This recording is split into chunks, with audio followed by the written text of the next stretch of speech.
Hello दोस्तों, स्वागत है आप सभी का आचार्य जी चैनल पर। आज की इस वीडियो में हम बात करेंगे इमरजेंसी के बारे में। इमरजेंसी की क्या कहानी है उसके बारे में बात करेंगे। इमरजेंसी क्यों लगाई गई थी, इसकी क्या पृष्ठभूमि थी, सभी पहलुओं पर आज हम विचार करने वाले हैं। तो सभी पूरी कहानी मैं आपको बताऊंगा। इमरजेंसी क्यों लगाई गई, क्या इमरजेंसी लगाना जरूरी था या इमरजेंसी लगाना मजबूरी था। तो क्यों इमरजेंसी लगाई, क्योंकि इंदिरा गांधी जी के अनुसार कहा जाता है कि इमरजेंसी जो है लगाना जरूरी था, लेकिन जयप्रकाश नारायण जो कि जेपी, इनका यह कहना था कि इमरजेंसी जो है लगाई गई थी। तो क्या सच्चाई है, सभी तथ्यों के बारे में हम जानेंगे। यदि आप सब तथ्य जान लेंगे तो आप खुद ही अंदाजा लगा सकते हैं कि इमरजेंसी लगाई गई थी या लगाना जरूरी था। तो सभी के बारे में हम जानेंगे। देखिए, इसकी जो पृष्ठभूमि है वो कहाँ से तैयार होती है उसके बारे में हम बात करेंगे। देखो, भारत जब 1947 में आज़ाद हुआ तब भारत के पहले प्रधानमंत्री डॉक्टर पंडित जवाहरलाल नेहरू बने। तो पंडित जवाहरलाल नेहरू 1947 से लेकर के 1964 तक भारत के प्रधानमंत्री रहते हैं। उसके बाद इनके बाद जो है लाल बहादुर शास्त्री जी आते हैं, 1964 से लेकर के 66 तक रहते हैं। तो 11 जनवरी 1966 को ताशकंद में जो है लाल बहादुर शास्त्री जी की मृत्यु हो जाती है, हत्या हो जाती है। उसका कारण अभी तक ज्ञात नहीं है कि किस वजह से जो है इनकी मृत्यु हुई, आज तक किसी को नहीं पता है। तो उसके बाद 1966 के बाद जो है इंदिरा गांधी जी प्रधानमंत्री बनती हैं। तो 66 के बाद ये 77 तक प्रधानमंत्री जो है भारत की रहती हैं। तो क्या इसके बीच हुआ, क्या क्या घटनाक्रम हुए, उन्हीं सभी के बारे में हम जानेंगे। तो देखो, 66 से लेकर के 71 तक इनका जो है पहला टर्म था, पहला कार्यकाल था। देखो होता क्या है, 1966 से लेकर के 71 तक इनकी जो है लोकप्रियता के बारे में भी बताऊंगा आपको। इनकी लोकप्रियता के कारण क्या थे, सभी के बारे में मैं आपको बताऊंगा। देखो, 1971 में बांग्लादेश से शुरुआत करते हैं। सबसे पहले देखिए, बांग्लादेश क्यों बना, क्या इसके कारण थे, मैं आपको बता दूं। 1947 में जब भारत और पाकिस्तान टू नेशन थ्योरी जब आई थी, पाकिस्तान का बनना ही एक तरीके से गलत था, क्योंकि ये नैतिक आधारों पर नहीं बना था, ये एक धार्मिक आधारों पर बना, क्योंकि एक इस्लामिक कंट्री है, इस जो है मुस्लिम के आधार पर। क्योंकि मान लीजिए तब यह कहा गया था, यदि मुस्लिम है तो जिन्ना का यह कहना था कि मुस्लिमों के लिए अलग देश होना चाहिए, मुस्लिमों का अलग मुस्लिम देश। तो पाकिस्तान इस्लामिक कंट्री मुस्लिमों के लिए ही बना था, लेकिन भारत एक धर्मनिरपेक्ष सेकुलर कंट्री जिसमें सभी धर्मों के लोग जो है आराम से रह सकते हैं। तो इसको लेकर के भारत की जो है नींव एकदम मजबूत थी, लेकिन पाकिस्तान की नींव ही कमजोर थी। पाकिस्तान का मैं आपको बताऊं, इसका जब स्टार्टिंग में बना था तो नक्शा जो है कुछ अजीब सा था। एक तरफ जो पाकिस्तान के जो भारत का इधर वाला रीजन है, जो गुजरात और राजस्थान से जो टच करता है, इधर वाला जो रीजन है, तो वो तो इसका कहलाता था वेस्ट पाकिस्तान। साथ ही साथ जो आपका पश्चिम बंगाल है, इसके साथ जो है अभी आज का जो बांग्लादेश है, इसको कहा जाता था आपका ईस्ट पाकिस्तान। तो ये जो है दो तरीके से, एक तो बीच में भारत फंस गया था, साथ ही साथ इधर वेस्ट पाकिस्तान था, इधर जो है ईस्ट पाकिस्तान था। तो इससे भारत को भी समस्या ज़्यादा होती थी, क्योंकि दोनों तरफ से आतंकवाद झेलना पड़ता था, समस्याएं कुछ ज़्यादा ही थी। तो उसके बाद होता क्या है, तो यहाँ तक मजे की बात मैं बता दूँ, 1947 में दोनों देश आज़ाद हुए। भारत में 1952 में पहले आम चुनाव हुए, पंडित जवाहरलाल नेहरू प्रधानमंत्री बने, लेकिन पाकिस्तान में 1970 तक कोई भी चुनाव ही नहीं हुए। इन्होंने चुनाव कराए, लेकिन वो तरीके से फिक्स थे। 1970 में जो है पाकिस्तान में पहली बार चुनाव होते हैं। तो पाकिस्तान में पहली बार जब चुनाव हुए तो एक तरफ वेस्ट पाकिस्तान था, एक तरफ ईस्ट पाकिस्तान था। तो मैं आपको बता दूं, ईस्ट पाकिस्तान की जनसंख्या ज़्यादा थी, इसको लेकर के ईस्ट पाकिस्तान की जो सीटें थी, जो पार्लियामेंट की सीट्स थी, वो यहाँ पर ज़्यादा थी। टोटल लगभग 300 सीट थी, इसमें 160 के लगभग सीट जो है ईस्ट पाकिस्तान के पास थी और 140 के लगभग वेस्ट पाकिस्तान के पास थी। तो वेस्ट पाकिस्तान के जो नेता थे जुल्फिकार अली भुट्टो, वो थे। तो इधर जो है शेख मुजीबुर रहमान, जिनको आप नाम जानते होंगे, जिनको जो है शेख मुजीबुर रहमान जो है बांग्लादेश के फादर ऑफ द बांग्लादेश भी इनको कहा जाता है। तो इसके बारे में बताऊं तो 1970 में जब पहले आम चुनाव हुए, जो शेख मुजीबुर रहमान थे, इनकी पार्टी को यहाँ पर जीत मिली। लेकिन हुआ क्या, जो वेस्ट पाकिस्तान के जुल्फिकार अली भुट्टो थे, उनका ये मानना था कि वेस्ट पाकिस्तान का नेता है तो यहाँ पर जो है इस्लामाबाद का शासन जो है ईस्ट पाकिस्तान का नेता चलाएगा, मतलब बांग्लादेश आज का जो है वो नेता जो है शासन चलाएगा। तो उनको जो है मंजूर नहीं था। उसके बाद जो है इन्होंने क्या किया, जेनोसाइड करना शुरू कर दिया। तो जो बांग्लादेश की जो आज का ईस्ट पाकिस्तान है, इस पर उन्होंने नरसंहार करना चालू किया। तो नरसंहार को लेकर के काफ़ी ज़्यादा समस्याएं आई। तो इसके बाद जो है एक एक करके चुन करके नेताओं को जो है मारा जा रहा था। तो लोग डर के कारण क्या हुए, जो ईस्ट पाकिस्तान है उससे जो है भारत में लोग भागना चालू हो गए। लगभग 1 करोड़ लोग भारत में आ गए थे। तो भारत में कहाँ आएंगे, क्योंकि जो बांग्लादेश है, बांग्लादेश से सटा हुआ कौन कौन से राज्य हैं, एक तो हमारा पश्चिम बंगाल हो जाता है, उधर असम हो जाता है। पहले जो है नॉर्थ ईस्ट में असम एक राज्य हुआ करता था, मेनली जो है बड़ा राज्य राज्य असम ही था।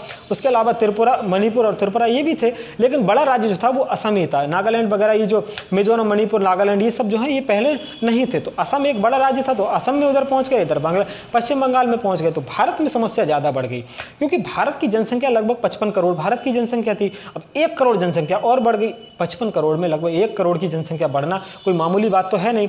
तो उसके बाद जो है भारत का जो बजट है, अच्छा खासा बजट गड़बड़ा गया। उसके बाद भारत में भी इसका विरोध होने लगा। जब भारत में विरोध होने लगा तो उसके बाद क्या हुआ, अब इंदिरा गांधी जी को लग गया था कि अब जो है हमें युद्ध करना ही पड़ेगा, क्योंकि युद्ध नहीं होगा तब तक जो है ये पाकिस्तान जो है शांति से बैठने वाला नहीं है। इंदिरा गांधी जी मौका तलाश रही थी कि अगर जब तक हमको जो है अपने फेवर में जो है सिचुएशन ना मिल जाए तब तक हम युद्ध नहीं कर सकते हैं। क्योंकि पाकिस्तान के साथ उस वक्त अमेरिका भी पाकिस्तान के साथ ही था और चीन भी पाकिस्तान के साथ ही था, क्योंकि भारत के साथ कोई भी बड़ी शक्ति उस वक्त नहीं थी। उसके बाद क्या हुआ, भारत के जो विदेश मंत्री थे वो यूएसएसआर तब का जो है जो रूस था उस वक्त का, सोवियत संघ जो रूस था वहाँ पर पहुँचे। मैं आपको बता दूं उस वक्त जो है भारत की तरफ से प्रस्ताव जाना चाहिए था कि आप जो है मैत्री संधि कर लीजिए, लेकिन उस वक्त यूएसएसआर की तरफ से जो है भारत की ओर प्रस्ताव आया कि हम जो है एक मैत्री संधि कर लें, जिसमें होगा क्या, यदि मान लीजिए आपके ऊपर कोई आक्रमण होता है तो हम आपकी सहायता करेंगे, यदि हमारे ऊपर कोई आक्रमण होता है तो आप हमारी सहायता करेंगे। तो मैत्री संधि हुई। तो उसके बाद अब जो है भारत के पास जो है कॉन्फिडेंस आ गया था कि अब जो है चाहे अमेरिका आ जाए चाहे चीन आ जाए, हम जो है रूस को साथ लेकर के दुनिया से लड़ जाएंगे। तो अब जो है अमेरिका को भी लगने लग गया था, चीन को भी लगने लग गया था कि अब जो है, क्योंकि द्वितीय विश्व युद्ध हो चुका था, उसके बाद जो है अमेरिका, वियतनाम का भी मुद्दा चल रहा था, तो जो है अमेरिका और जो है रूस के साथ युद्ध में जो है नहीं पड़ना चाहता था।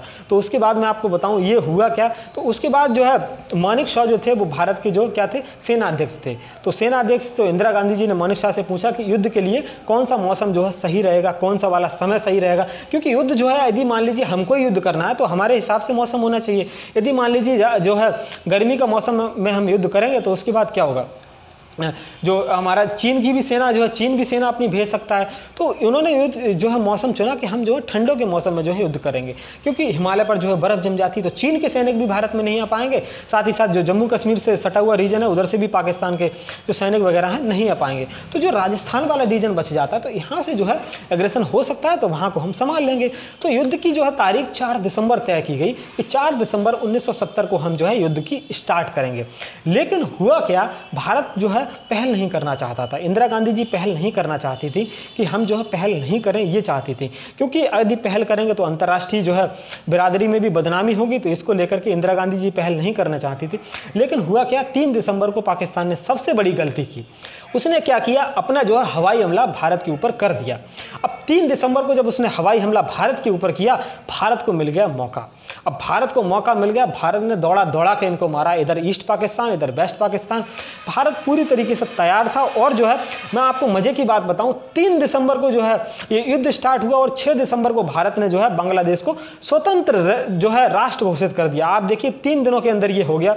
उसके बाद 3 जनवरी को जो है 11 जनवरी तक जो है भारत ने पूरी तरीके से ढाका पर नियंत्रण में ले लिया। उसके बाद जो मैं आपको बताऊं 13 जनवरी तक जो था लगभग 10-11 दिन के अंदर सब कुछ समाप्त हो गया था।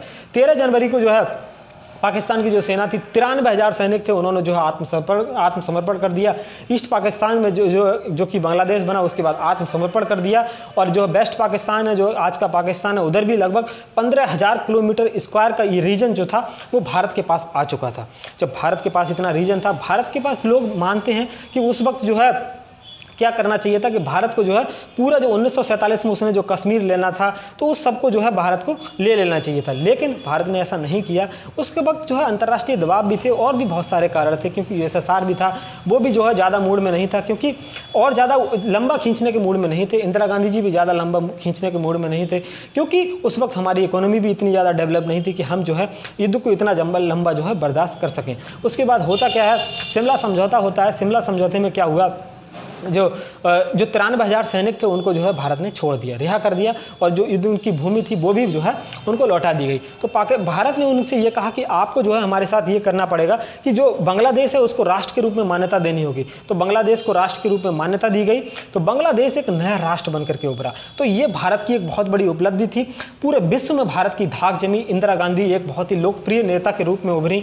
तो लोकप्रियता उस वक्त इतनी ज़्यादा बढ़ गई थी कि देखिए, कभी भी किसी भी देश में युद्ध होता है तो जो है पूरी तरीके से सभी के जो है इमोशंस जो है निकल करके बाहर आ जाते हैं। जैसे कि 2019 में जो है बालाकोट जो स्ट्राइक हुई थी, जो पुलवामा हमला हुआ था, उसके बाद पूरी तरीके से इमोशंस बाहर आए थे लोगों के। तो कहीं ना कहीं 2019 के लोकसभा इलेक्शन में सरकार को फायदा हुआ भी था और उन्होंने इसके नाम पर वोट भी मांगे थे। ये सच्चाई है। तो उसके उस वक्त भी यही था, क्योंकि 1971 में पूरी जनता जो है, जनता का साथ जो है इंदिरा गांधी जी की सरकार, क्योंकि उस वक्त कांग्रेस ही कांग्रेस थी, विपक्षी दल कोई नहीं था। जनता पार्टी, जनता दल जो है भारतीय जनता पार्टी का बाद में होता है सब। तो उस वक्त जो है पूरी तरीके से पूरे भारत में जो है कांग्रेस ही कांग्रेस थी। तब उसके बाद होता क्या है, 1971 में पूरी तरीके से बहाबाही मिली और पूरा विश्व बिरादरी भी समझ चुका था कि भारत को जो है अब हम हल्के में नहीं ले सकते। उस वक्त जो अमेरिका के राष्ट्रपति थे वो निक्सन राष्ट्रपति थे। तो अंतर्राष्ट्रीय दबाव बहुत ज़्यादा आया, भारत के ऊपर अंतर्राष्ट्रीय दबाव जो था वो बहुत ज़्यादा था, क्योंकि उस वक्त इसीलिए इंदिरा गांधी जी भी युद्ध को ज़्यादा लंबा खींचने के मूड में नहीं थी। तो जल्दी ही युद्ध को ख़त्म करना ही बेहतर समझा। उसके बाद जो पाकिस्तान के 93,000 सैनिक थे उनको भी वापस कर दिया गया और उनकी जो ज़मीन भारत ने जो है ली थी तो उसको भी जो है उनको वापस कर दिया गया। उसके बाद इंदिरा गांधी जी की लोकप्रियता भारत में इतनी ज़्यादा बढ़ गई थी कि जो है जैसे 1952 में जब पहले लोग आम चुनाव हुए तब नेहरू हर वक्त हुआ करता था, उसी तरीके से 1972 में जब विधानसभा के चुनाव हुए, भारत में 13 राज्यों में विधानसभा के चुनाव हुए, तो उसमें इंदिरा गांधी जी की इतनी ज़्यादा लोकप्रियता बढ़ गई थी कि 13 की 13 राज्यों में जो है कांग्रेस की सरकार बनी। तो उस वक्त जो है कुछ लोगों ने यह भी कहा था कि उस वक्त जो है हर सीट पर जो है अलग अलग उनके कांग्रेस के प्रत्याशी नहीं लड़ रहे थे, सब सीटों पर एक ही व्यक्ति लड़ रही थी, वो थी इंदिरा गांधी। जिस तरीके से 2019 में जब लोकसभा चुनाव हुए थे तो हर जगह एक ही नाम था, मोदी मोदी। तो उसी तरीके से जो है उस वक्त भी कहा गया कि हर सीट पर जो है एक ही इंदिरा गांधी जो है हर सीट पर लड़ रही थी। जैसे 2014 में, क्योंकि जनता ये चाहती है कि किसी भी एक व्यक्ति को यदि प्रधानमंत्री के रूप में देखना चाहती है तो उसी के नाम पर जो है जनता वोट करती है। तो वही हुआ, तो प्रधानमंत्री जो है इंदिरा के नाम पर वोट हुए, तो चुनाव हुए, तो जो है 13 राज्यों में उनकी सरकार बन गई। देखो इतनी ज़्यादा लोकप्रियता थी, फिर भी ऐसा क्या कारण हुआ कि 1975 में इतने ज़्यादा बुरे हालात बने, जनता इनके खिलाफ इतनी ज़्यादा वो हो गई, इमरजेंसी क्यों लगी। अब आप ये सोच रहे होंगे, इसी के बारे में आगे मैं बात करूंगा। देखो 1972 के बाद होता क्या है, 1973 में इनकी जो है मेन समस्या शुरुआत हो जाती है। देखो तीन समस्याएं इनकी मेन होती हैं। गुजरात की समस्या हो जाती है, दूसरा बिहार और तीसरी रेलवे। गुजरात में क्या हुआ, गुजरात में मोरारजी देसाई साहब थे, वो मौका ढूंढ रहे थे कि इनकी सरकार के खिलाफ जो है कोई ना कोई मौका मिले। 1971 का जब वॉर हुआ उसके बाद देखिए, जब वॉर होता है, लड़ाई होती है, उसके बाद जो है संकट आते ही आते हैं, क्योंकि इकोनॉमी उससे डाउन होती है। तो जब 1971 की वॉर हुई तो उसके बाद जो है पूरी तरीके से इकोनॉमी भारत की गड़बड़ा गई। जब इकोनॉमी गड़बड़ा गई उसके बाद क्राइसिस आने लगे, महंगाई बढ़ने लगी, महंगाई का स्तर पूरी तरीके से आसमान छूने लगा। जब महंगाई इतनी ज़्यादा बढ़ी तो उसके बाद समस्या आई, तेल के प्राइसेस जो हैं वो भी बहुत ज़्यादा बढ़ने लगे। तो उसके बाद जो है पूरी तरीके से भारत में जो है, क्योंकि जनता को वही दिखाई देता है जो उसको दिखता है, बाकी क्या उसके कारण है, क्यों तेल बढ़ रहा है, क्यों क्या बढ़ रहा है, उससे जनता को मतलब नहीं होता है। क्योंकि जनता को ये लगने लगा कि ये जो है हमारे पास सस्ते में चीज़ मिल सकती थी, लेकिन इनके वजह से जो है चीज़ जो है हमको नहीं मिल पा रही है। क्योंकि उस वक्त इंदिरा गांधी जी को बेटे थे जो संजय गांधी, तो उनके ऊपर भी भ्रष्टाचार के काफ़ी आरोप लगे। तो एक तरीके से आम धारणा बनती जा रही थी कि सरकार जो है भ्रष्ट होती जा रही है। तो उसके बाद लेकर के 1973 में गुजरात में जो है एक छात्र संगठन विश्वविद्यालय था, उसमें जो है फीस बढ़ोतरी हो गई। तो फीस बढ़ोतरी के बाद जो है वहाँ पर छात्रों ने जो है आंदोलन करना शुरू कर दिया। अब उस आंदोलन में जो है मोरारजी देसाई साहब जो थे वो उस आंदोलन में कूद पड़े। पूरी तरीके से वो आंदोलन ने जो है राजनीतिक रंग ले लिया। जिस तरीके से जेएनयू की फीस बढ़ाई गई थी, तो जेएनयू की फीस बढ़ने के बाद पूरी तरीके से दिल्ली में आंदोलन हुए भयंकर वाले, उसी तरीके से गुजरात में भी उस वक्त वही हुआ था। तो उसके बाद जो है इन लोगों की मांगें बढ़ती गई। मोरारजी देसाई का कहना था, उस वक्त गुजरात के मुख्यमंत्री थे चिम्मन भाई पटेल, तो चिम्मन भाई पटेल से कहा गया कि आप जो है इस्तीफा देना पड़ेगा आपको।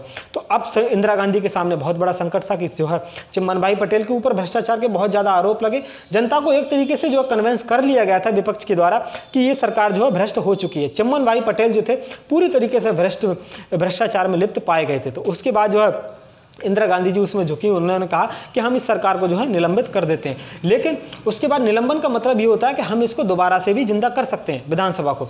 इसके बाद जो है मोरारजी देसाई दोबारा से अनशन पर बैठ गए। उन्होंने कहा हमको निलंबन नहीं, पूरी तरीके से सरकार जो है पूरी तरीके से विधानसभा भंग चाहिए। तो उसके बाद जो है गुजरात विधानसभा भंग कर दी गई।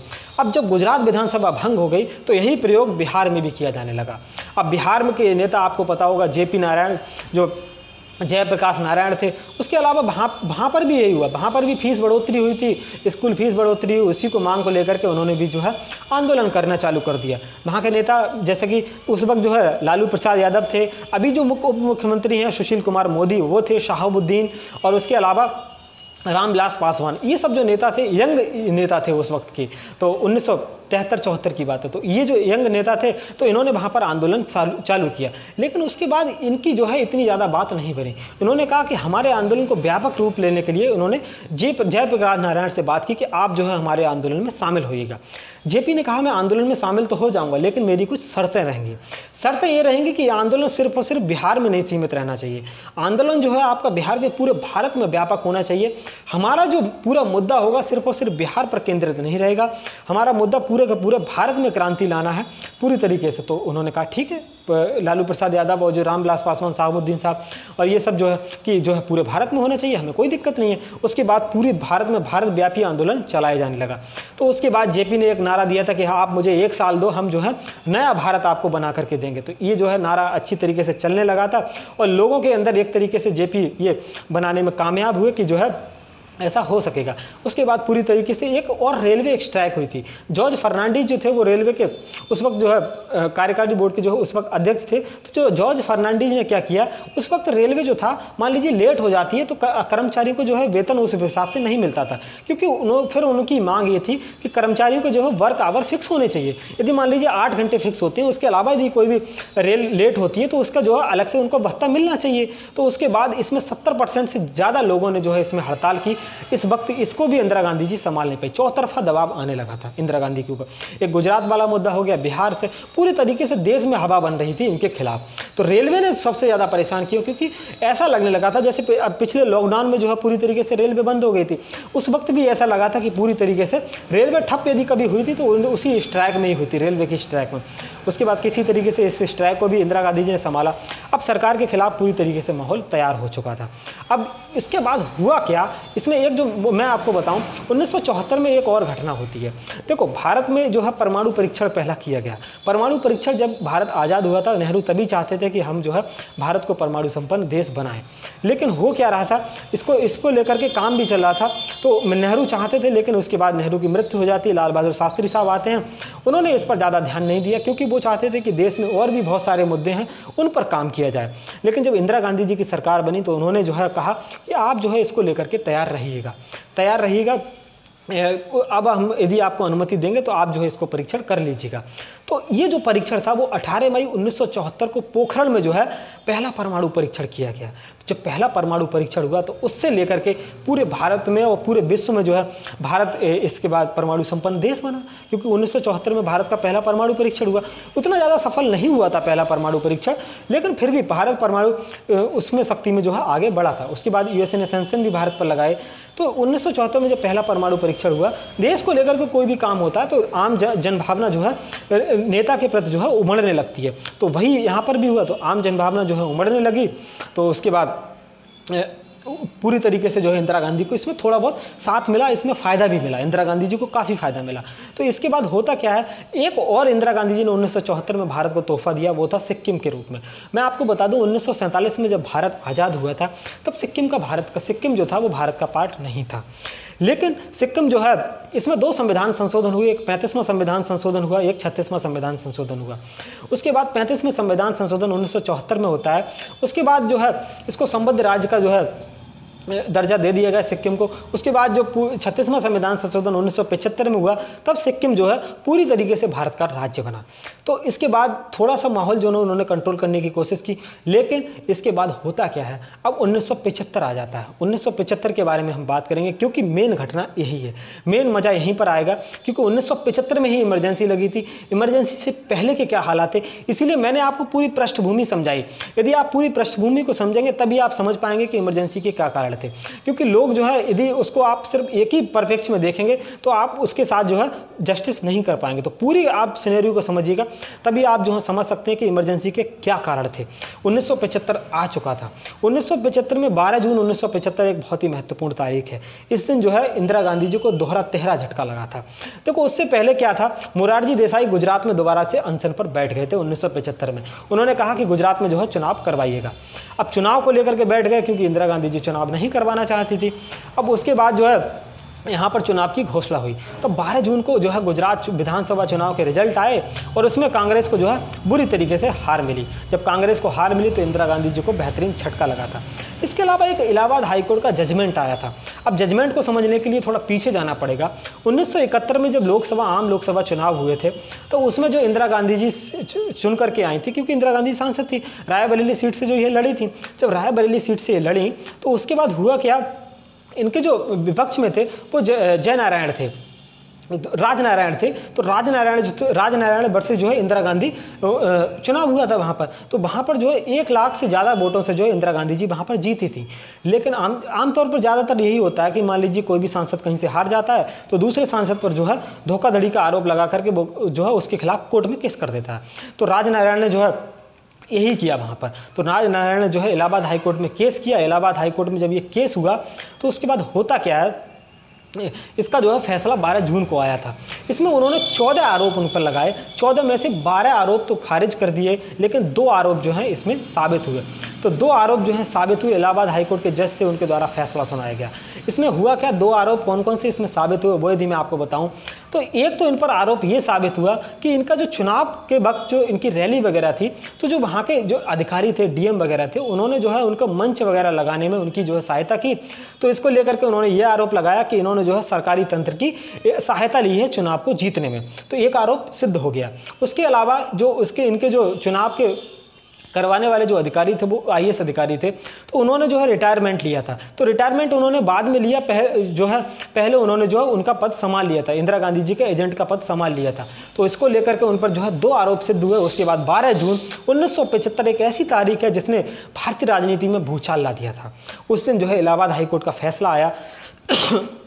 इलाहाबाद हाईकोर्ट का जब फैसला आता है तो उस फैसले में यह कहा गया कि आप जो है उनकी इंदिरा गांधी जी की जो लोकसभा की सदस्यता है उसको रद्द किया जाता है, उनका चुनाव रद्द किया जाता है, सदस्यता रद्द की जाती है। साथ ही 6 साल तक इंदिरा गांधी चुनाव नहीं लड़ सकती हैं। अब ये इंदिरा गांधी जी के लिए बहुत बड़ा झटका था, विपक्ष के लिए बहुत बड़ा मौका था, क्योंकि पूरी भारत में जो है हाहाकार मच गया कि प्रधानमंत्री खुद हैं और वही जो है अपनी सीट गंवा बैठी। अब इसको लेकर के पूरे भारत में जो हाहाकार मचा। उस वक्त जो है संजय गांधी इंदिरा गांधी जी के बेटे थे, और जो है मारुति की उन्होंने फैक्ट्री लगा रखी थी हरियाणा में, वो यहाँ पर दिल्ली बुलाया गया उनको। जब दिल्ली बुलाया गया तो इंदिरा गांधी जी ने पूछा कि अब मुझे है क्या करना चाहिए, इस्तीफा देना चाहिए या नहीं देना चाहिए। संजय गांधी ने कहा कि आपको जो है इस्तीफा नहीं देना चाहिए। तो इस्तीफा ना देने का कारण संजय गांधी भी थे, संजय गांधी का जो है इंटरेस्ट बहुत ही ज़्यादा था, लेकिन राजीव गांधी जो उनके बेटे थे वो जो है पायलट वगैरह थे, तो उनका इतना ज़्यादा राजनीति में उस वक्त इंटरेस्ट नहीं था। हालांकि राजीव गांधी बाद में भारत के प्रधानमंत्री बने, लेकिन संजय गांधी का उस वक्त जो है राजनीति में काफ़ी ज़्यादा इंटरेस्ट था। तो उसके बाद जो है काफ़ी ज़्यादा विचार विमर्श चला, तो पूरे तरीके से विपक्ष जो है हमलावर हो गया था। विपक्ष हमलावर हुआ कि अब जो है इस सरकार को जो है उखाड़ फेंकना है, क्योंकि जेपी थे, मोरारजी देसाई थे, पूरी तरीके से विपक्ष हमलावर था कि अब जो है इस सरकार को नहीं रहना चाहिए, क्योंकि प्रधानमंत्री की सदस्यता ही रद्द की जा चुकी है। तो इंदिरा गांधी जी भी पसोपेश में थी कि इस्तीफा दूँ या ना दूँ, क्योंकि संजय गांधी का ये कहना था कि यदि आप अभी इस्तीफा दे देंगी तो आपके हाथ से सत्ता चली जाएगी और आपका प्रभाव कम हो जाएगा। तो इसको लेकर के, क्योंकि यदि आप किसी और को इस प्रधानमंत्री बनाती हैं तो 6 माह के बाद वो जो है दोबारा से आपको कुर्सी छोड़ने के लिए राजी नहीं होगा। तो उसके बाद जो है इंदिरा गांधी ने इस्तीफा तो नहीं दिया, लेकिन विपक्ष उनके हमलावर होता गया। संजय गांधी ने उस वक्त क्या किया, 20 जून 1975 को एक बहुत बड़ी रैली का आयोजन किया।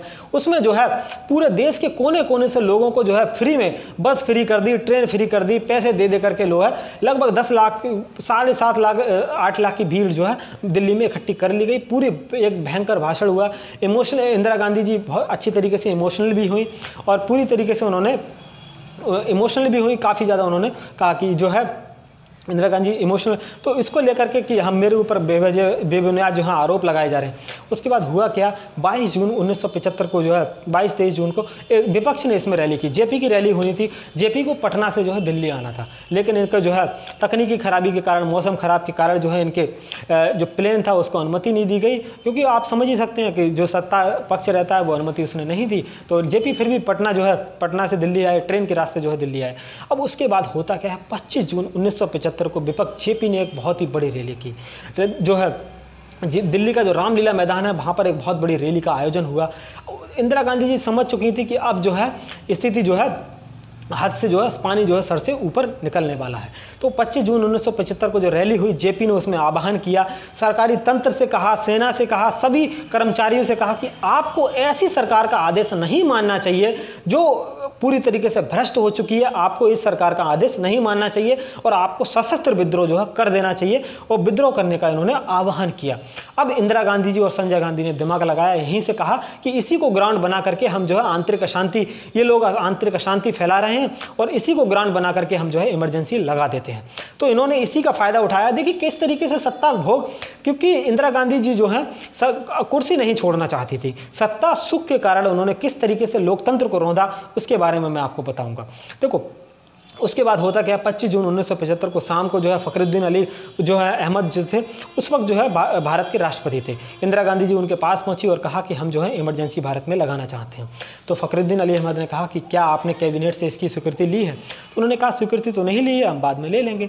उस वक्त जो है पूरी तरीके से सरकार में ये लोग थे, राज्यसभा में इनका बहुमत, लोकसभा में इनका बहुमत, पूरे राज्यों में इनका बहुमत, तो पूरी तरीके से सरकार में थे, दिक्कत की कोई बात ही नहीं थी, कैबिनेट इन्हीं का था। उस वक्त इंदिरा गांधी जी की इतनी ज़्यादा चलती थी कि कोई भी सांसद, कोई भी मंत्री इनके खिलाफ बोलने की हिम्मत नहीं रखता था। तो उसके बाद जो है फखरुद्दीन अली अहमद ने कहा चलिए ठीक है, आप जो है इसका ड्राफ्ट बना करके दे दीजिए, मैं घोषणा कर दूंगा।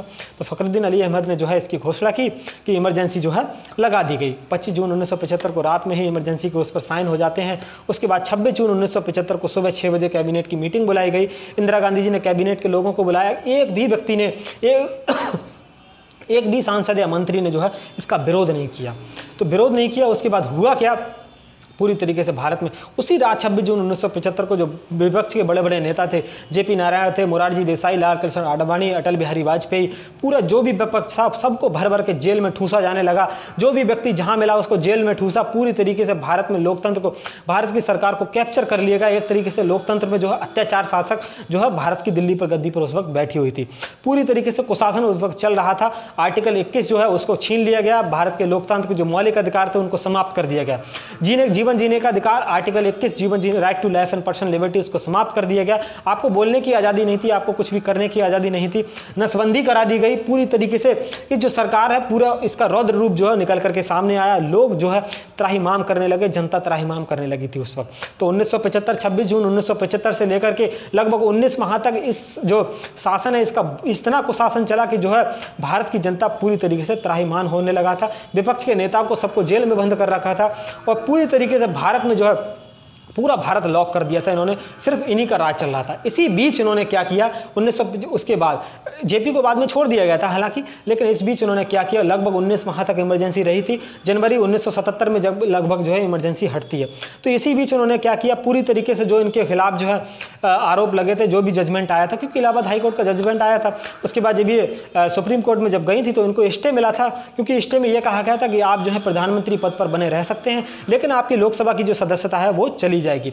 अब इसको लेकर के प्रधानमंत्री से ऐसी बात कही जाएगी तो उनको जो है अपना बेइज्जती फील होने लगी कि हम जो है प्रधानमंत्री हैं फिर भी हम लोकसभा में नहीं जा सकते हैं, तो ना आपको वीटो कर सकते हैं ना आप जो है वोट कर सकते हैं। तो इसको बाद क्या हुआ, इन्होंने क्या किया, पूरी तरीके से कानून को बदलने की कोशिश की।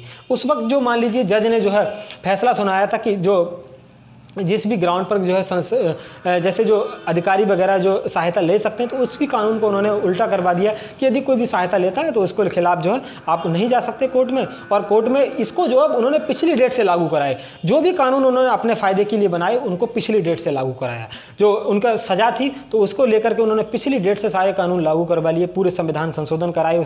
इसी बीच 42वां संविधान संशोधन हुआ। 42वां संविधान संशोधन 1976 में, जिसको मिनी कॉन्स्टिट्यूशन के रूप में जाना जाता है, तो ये भी संविधान संशोधन हुआ। तो इस तरीके से पूरी सत्ता में जो है पूरी तरीके से इन्होंने शासन किया। 19 जनवरी 1977 में जो है इमरजेंसी हटनी स्टार्ट हुई। तो उसके बाद सुप्रीम कोर्ट के जब ये बात पहुंची, ये केस पहुंचा सुप्रीम कोर्ट में, उसके बाद जो है इन्होंने कानून पूरी तरीके से बदल दिया था। तो उसके बाद जब जज से कहा गया तो वकील ने इनके कहा कि आप जो है इस पर सुनवाई ही नहीं कर सकते।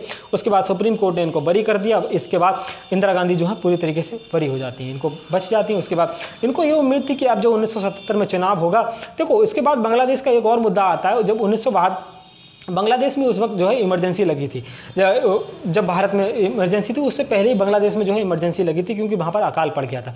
उसके बाद शेख मुजीबुर रहमान जो थे, वहाँ के जो आर्मी के जनरल थे, वो उनके पास पहुंचे कि आप जो है इस्तीफ़ा दे दीजिएगा, लेकिन उन्होंने इस्तीफ़ा देने से इनकार किया। उस वक्त जो शेख मुजीबुर रहमान और उनके 2 बेटे, दोनों को 1 मिनट के अंदर गोली से भून दिया गया। शेख मुजीबुर रहमान को गोली से मार दिया गया। उसके बाद उनके जो रिश्तेदार थे उनको गोली से भून के मारा।